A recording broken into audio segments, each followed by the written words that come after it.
How to save for retirement. This is very simple and very easy.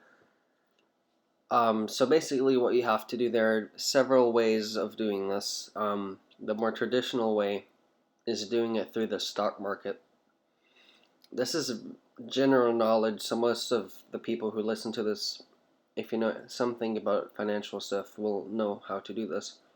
So basically, through your employer, it's called 401k. And usually they give you a match. Some companies don't have that. I am not sure about this, but someone who works at Taco Bell told me that they don't have a 401k there, or they don't have a match. I don't know if that's true, but if you work for a relatively good company, there should be one. Some companies also offer a Roth 401k, and the difference is with a 401k, they take money out of your bank account and you don't even see it land coming into your bank account, and they do that before taxes too, which is good because that can put you in a different tax bracket, and yeah, that's about it. um, and you don't have to pay taxes right away on it, that too. So that's a traditional 401k, and then if your company matches 5% of what you worked, then let's say you worked 40 hours, you made 5% of your work is like $300. They will match that.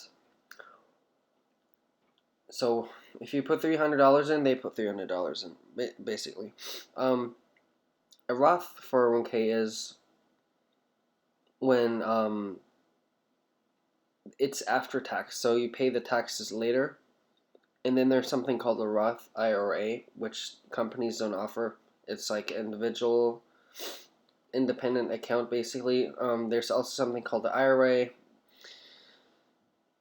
But I'm not going to go into that. So everything you need to know, 401k, Roth IRA, those are the two basic ones I recommend. You can also do Roth 401k, but then going to a future employer, not all companies have a Roth 401k, they don't offer that.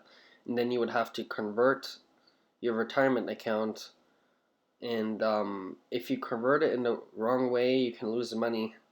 And I just would stick with the most common one. So I would just stick with 401k, take the match from your company, and then everything else you want to invest for retirement, don't go above the match, because um,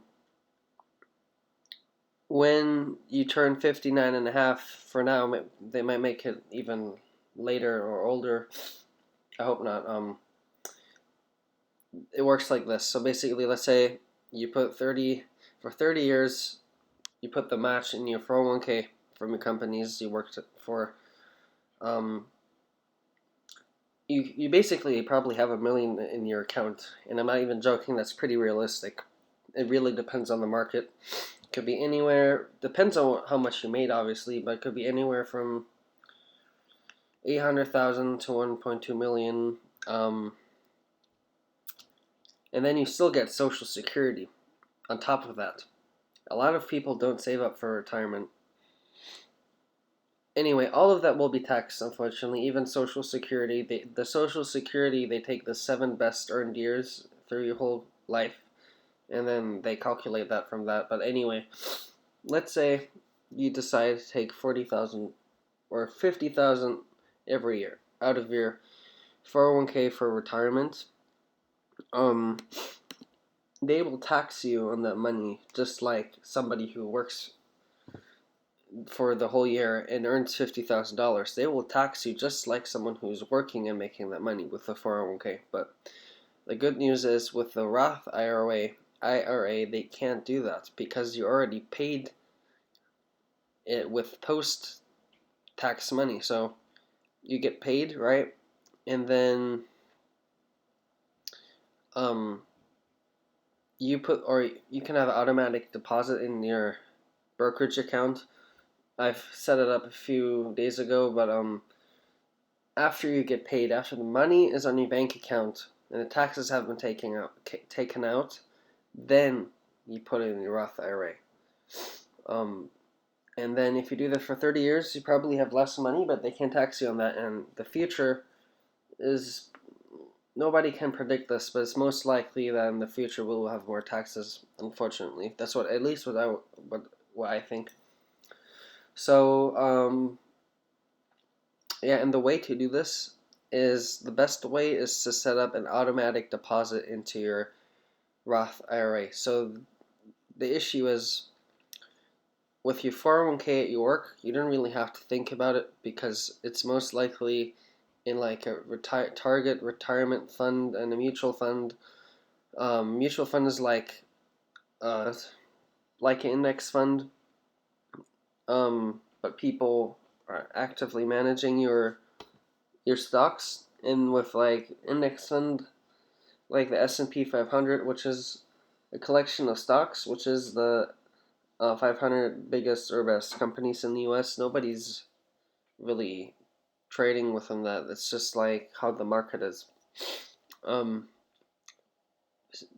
that could be a little complicated for someone who's new to set that up. So I'm gonna go and explain it right now. So I use Fidelity. I'm not gonna show it because I haven't. This is spontaneous right now, so you'll just have to go on Fidelity with me right now. It's not on the screen. So let's say you set up your Fidelity account. You can also use Vanguard or different brokerage accounts. You set up your Roth IRA, and once you set up your Roth IRA, you click on Roth IRA, you go on Account Features, go to Payments and Transfers, and then Automatic. On the right side, it will say you can add, and then it will say Automatic Transfer and Investments. So then after that, this site loaded really weird. Alright, something is wrong with loading this page. But anyway, it will basically ask you, you will have to set up this prior to doing this. Just put like $1 in the Fidelity 500 index fund, and the ticker, which is like the symbols, basically is FXAIX. And then when you set it up, if you have any questions, I can answer it in the comments below. You just put $100 in there. Take the match if you have the money for it. I don't. You should first get out of debt, especially short-term debt with high interest like credit card debt. You should first get out of that before you start doing this because the interest for that is 20%. Average return for what we're doing here is 7. So you should get out of debt and build up a security, build up a emergency fund for like 3 to 6 months of living expenses. So if you need $1,600 to live a month or 2,000, then for 6 months you need $12,000, and then put that in a high yield savings account like the Capital One. Don't just leave it. Not everything. You should put like 7,000 in there. Put like in a Capital One.